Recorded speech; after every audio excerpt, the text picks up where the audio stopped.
ഞാനിതെവിടാ? എൻ്റെ മോളെവിടെ? അവളെ വിളിക്ക്. എന്നെ കാണാതിരുന്നാൽ അവൾ പേടിക്കും. ഒന്നും കഴിച്ചു കാണില്ല പാവം. അബോധാവസ്ഥയിൽ നിന്നും ഞെട്ടിപ്പിടഞ്ഞെഴുന്നേറ്റ നന്ദൻ വെപ്രാളത്തിൽ ചുറ്റും പരതവി നിറമിഴികളോടെ അവൻ്റെ അരികിലായിരുന്നു ചേട്ടൻ അനന്തൻ. നന്ദ, നീ ഒന്നടങ്ങ്. ഇപ്പൊ കിടക്ക്. നല്ല ക്ഷീണമുണ്ട് നിനക്ക്. ബലമായി അവനെ വീണ്ടും ബെഡിലേക്ക് പിടിച്ചു കിടത്തി അയാൾ. അപ്പോഴാണ് താൻ ഒരു ഹോസ്പിറ്റൽ വാർഡിലാണെന്ന കാര്യം നന്ദൻ തിരിച്ചറിഞ്ഞത്. ചുറ്റുമുള്ളവർ തങ്ങളെ തന്നെ നോക്കി നിൽക്കുന്നത് കണ്ട് സംശയത്തോടെ വീണ്ടും അവൻ അനന്തന് നേരെ തിരിഞ്ഞു. ചേട്ടാ, ഇതെന്താ ഞാൻ ഹോസ്പിറ്റലിൽ? എൻ്റെ കൊച്ചെവിടെ? അവളൊന്നും കഴിച്ചു കാണില്ല. അവൾക്ക് വിശപ്പടക്കി പിടിച്ചിരിക്കാൻ പറ്റില്ല. ഇപ്പോൾ സമയം എത്രയായി? വീണ്ടും ചാടി എഴുന്നേൽക്കുവാൻ തുനിഞ്ഞ നന്ദനെ ബലമായി തന്നെ പിടിച്ചു കിടത്തി അനന്തൻ. അപ്പോഴേക്കും നേഴ്സ് ഓടിയെത്തിയിരുന്നു. പിന്നാലെ ഡോക്ടറും. നന്ദൻ, റിലാക്സ്. താനൊന്ന് റെസ്റ്റ് എടുക്ക്. മോളുടെ കാര്യം ഒക്കെ സേഫാണ്. ഞങ്ങൾ നോക്കിക്കൊള്ളാം. ആശ്വാസവാക്കുകൾക്കൊപ്പം ഒരു ഇഞ്ചക്ഷൻ കൂടി ബലമായി നന്ദന് നൽകി ഡോക്ടർ. അതോടെ അല്പസമയം കൂടി ബഹളമുണ്ടാക്കി പതിയെ ഉറക്കത്തിലേക്ക് കണ്ടു അവൻ. ശേഷം അനന്തന് നേരെ തിരിഞ്ഞു ഡോക്ടർ. പ്രതി പിടിച്ചു അല്ലേ? ന്യൂസിലൊക്കെ കാണിക്കുന്നുണ്ട്. ആ വാക്കുകൾ കേട്ട് നിറമിഴികൾ തുടച്ചു അനന്തൻ. ഉവ്വ്, പിടിച്ചു. അയൽവാസിയാണ്. വളരെ അടുപ്പമുള്ള വീട്. ഇത്രയൊക്കെ അടുത്തറിയാമായിരുന്നിട്ടും എങ്ങനെ മനസ്സ് വന്നു അവന് പാവം മോളോട് ഇങ്ങനെയൊക്കെ ചെയ്യാൻ? അറിയാതെ വിതുമ്പി അയാൾ. അത് കണ്ട് ഡോക്ടറും ധർമ്മസങ്കടത്തിലായി. പറഞ്ഞിട്ട് കാര്യമില്ല, ഓരോരോ വിഷങ്ങൾ. എന്തായാലും നന്ദൻ ഉണരുമ്പോൾ പറയണം. അത്രയും പറഞ്ഞുകൊണ്ട് ഡോക്ടർ നടന്നകലുമ്പോൾ നന്ദനെ ഒന്ന് നോക്കി മിഴിനീര് തുടച്ചുകൊണ്ട് ബെഡിൻ്റെ ഓരത്തേക്കിരുന്നു അനന്തൻ. എന്താ സംഭവം? ആള് ഭയങ്കര ആക്രമണമാണല്ലോ. താൻ ന്യൂസ് കണ്ടില്ലേ? ഇവിടെ വട്ടപ്പാറയിൽ ഒരു 5 വയസ്സുകാരി പെങ്കൊച്ചിനെ അയൽവാസി പീഡിപ്പിച്ച് കൊന്നു. വാർത്ത ഉണ്ടായിരുന്നു. ആ കിടക്കുന്ന ആളുടെ മോളാണ് ആ കുട്ടി.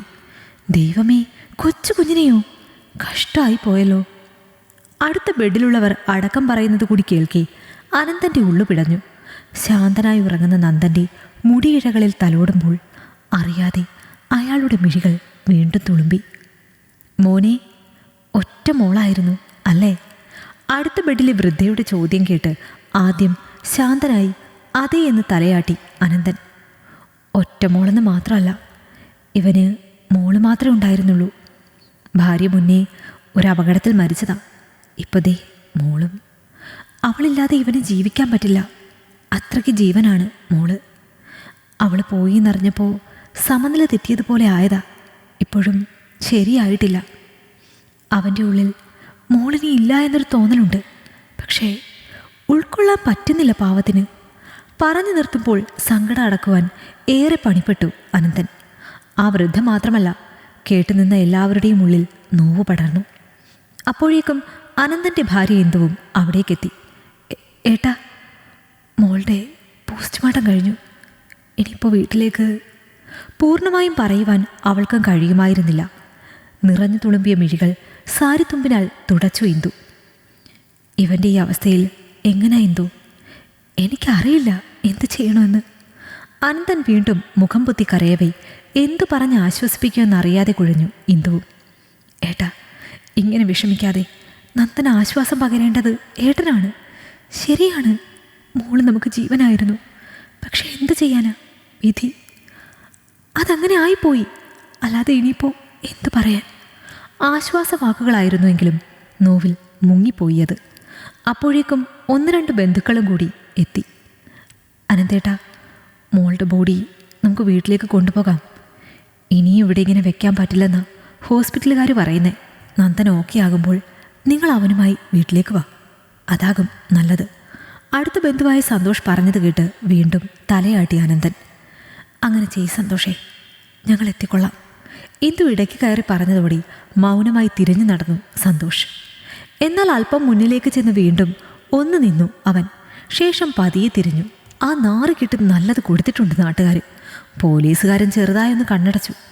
ഇതുകൊണ്ടൊന്നും തീരില്ല. ഒത്തു കിട്ടിയാൽ തീർത്ത് കളയുന്ന നാറിയെ.